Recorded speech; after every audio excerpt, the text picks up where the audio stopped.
Old Santa came a little late this year, but this one I'm super excited about. 68 Camaro project I have, 396 4-speed car. Drove it a few times, and this is the, I don't know, fourth or fifth 4-speed car I've had. I just never get used to them. I don't like them. The one-to-one, no overdrive, the gearing feels just weird. I'm used to modern T56s and stuff like that, so decided to ask Santa for a little upgrade, and it finally came in. Got a hold of Modern Driveline and got the TKX 5-speed conversion going on. Let me change view here real quick. So the new TKX is supposed to have a little bit thinner casing, be a direct bolt-in, no floor pan required, clearancing, that kind of stuff. We'll see about that. Cool thing about this I didn't know is that these are universal, actually. There is no Ford Chevy version of them. There's a couple different gear ratio options. Talk to sales techs on which one works best for you. This thing has a 0.67 overdrive, I believe, the one that I picked. I wasn't real sure if I'm going to keep this car a big block or not. So what I opted to do was keep the mechanical clutch, just because my car was a factory 4-speed, of course. They have all the conversion stuff to make it work with your factory pedal. Plus, I like the classic feel of it. I don't know, it's just driver preference, I suppose. I want it to feel like an old muscle car. So I do like their cross member compared to the other guys offering different 5-speed conversions. Just a lot cleaner. There's no adjustable sliders. It looks like it's actually made for the car, which it is. The clutch kit, I went with just a single, regular.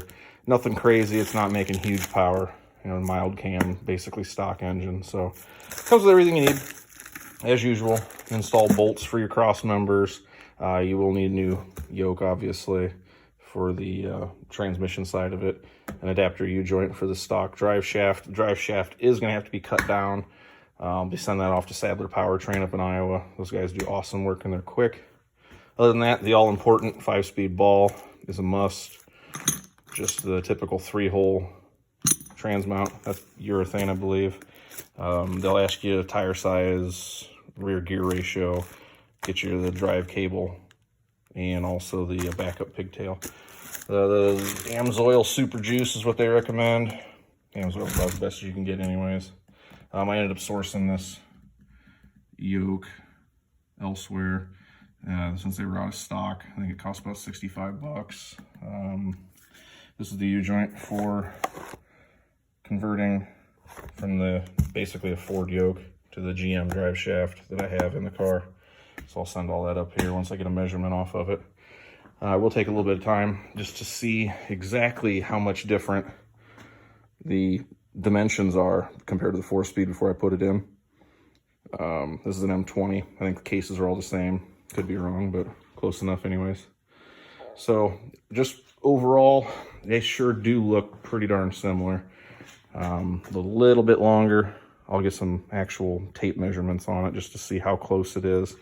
Kind of give me a rough guess on what we're doing with the drive shaft. But so far, couldn't say enough good things about the guys over at Modern Driveline. Very patient.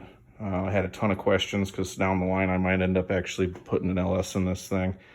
So if that's the case, of course, you're going to have to change a clutch, flywheel, bell housing. So that's kind of more of the reason why I opted to stick with the mechanical throw-out assembly that came with the car. But personal preference, an extra, I don't know, $600-700, something like that. Not horribly expensive, but something to think about before you go down this road, which seems like a whole lot of people are doing for a darn good reason. Not really going to go over removal of the original trans. Pretty straightforward. The only thing that I wanted to mention, which I had to learn the hard way years and years ago, take your distributor cap off before you take the transmission out. Otherwise, when you start lowering that motor down, you might hear a nice little crunchy crunch sound, and you're buying yourself a new distributor cap. So other than that, it's so straightforward. It took me maybe 20-25 minutes to get the old trans out on the bench. Yeah, distributor cap, only side note that I want to make, just for anyone that hasn't experienced that lesson yet. I'll get to putting this thing in, And if I run into any issues, let you know. Otherwise, I'll just update here shortly.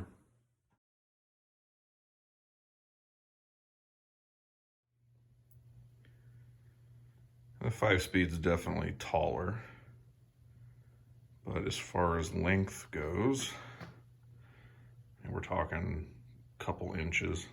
I'm kind of surprised. I figured it'd actually be a bit longer than that. Shifter location looks pretty darn spot on. I think it's gonna be a pretty slick little setup.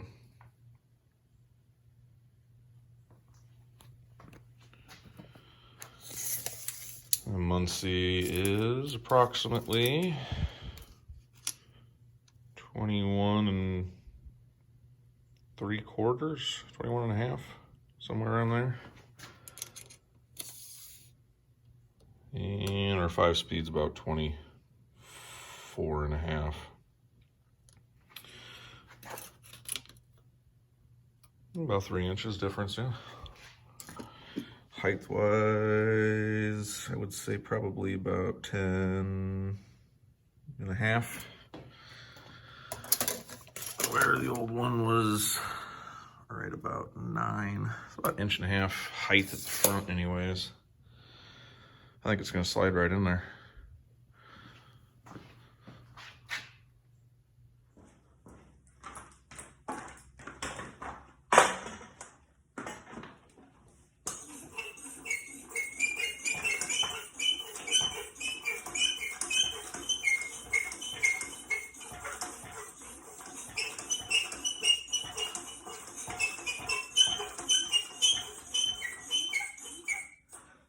End up taking out my cross brace here.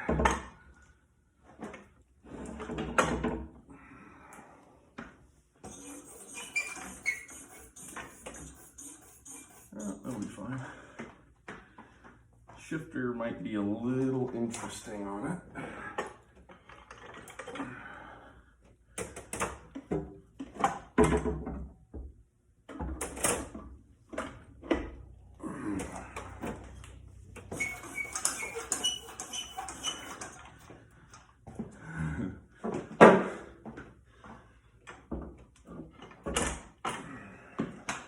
But I was able to just move the shift arm forward, like into first gear. And it gave me just enough clearance to tip it up and it slid right in. So far, tons of room everywhere. Might be doing a little trimming there. Possibly. We'll see. Get the cross member in. But that's the worst of it. So far, pretty slick. All right, cross members in. Just a couple notes. It does have a removable bracket, which makes it actually super easy to install compared to pulling the factory. It gets really tight trying to pivot and bring it out, but I had to open up these holes just a little bit. They didn't want to quite line up. I had to put some new bolts in because the ones they supplied were too short.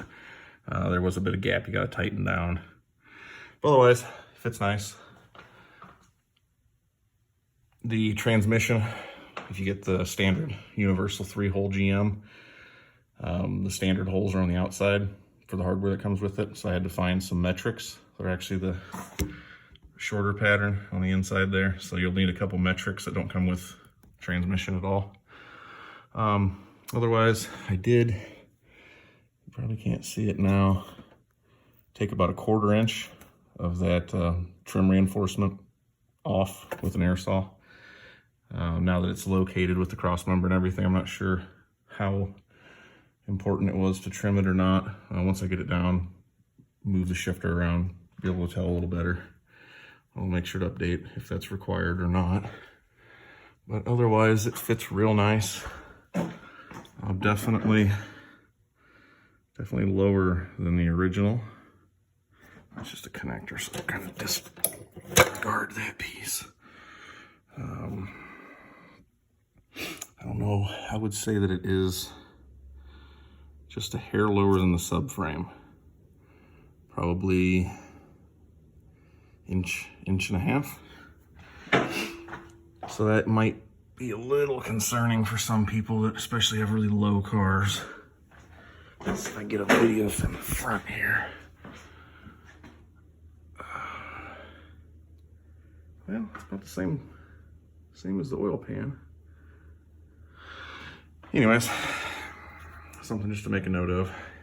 I've only got a 2-inch drop on this car, so I'm not concerned about it at all, but that'd be super lame to hit your brand new nice transmission on a curb or something, or a speed bump. I don't think that'd happen, but otherwise, I'm gonna hook up the Speedo cable and measure up the drive shaft. I think we're about done with this one. I'm totally excited. Gonna update you on how the shifter positioning looks. I am reusing the original shift arm from my Hearst Super Comp.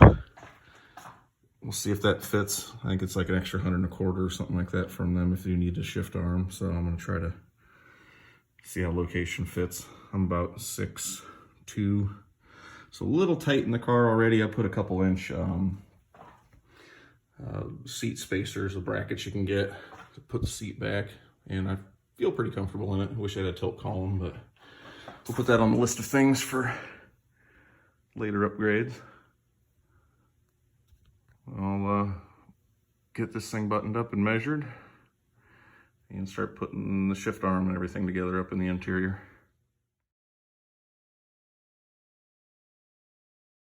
Exhaust on.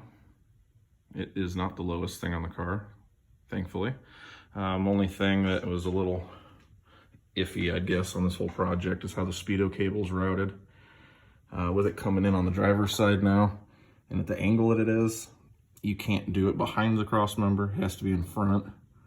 And if you try to bring it above the exhaust, you're gonna kink the cable. So you're kind of stuck with that. I decided to wrap all the way back. I was gonna plan on doing that anyways. Makes a huge difference on temps in the car from what I've found. But that's about as best as I could come up with on the Speedo cable. If you're running the digital speedometer, it's still got a vehicle speed sensor in the original location where the Muncie had it. But other than that, that's the only thing that I can kind of see wasn't an ideal swap.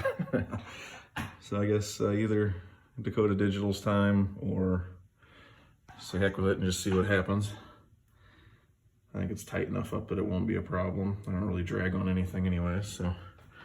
Overall, super excited about this project. I think this is gonna just completely change this car, make it more drivable, modern feeling. Once I get the drive shaft in next week, I'll do a little testing to see what the overdrive gearing does for it. And maybe we'll do an in-car video or something, just kind of check it out. Thanks for watching.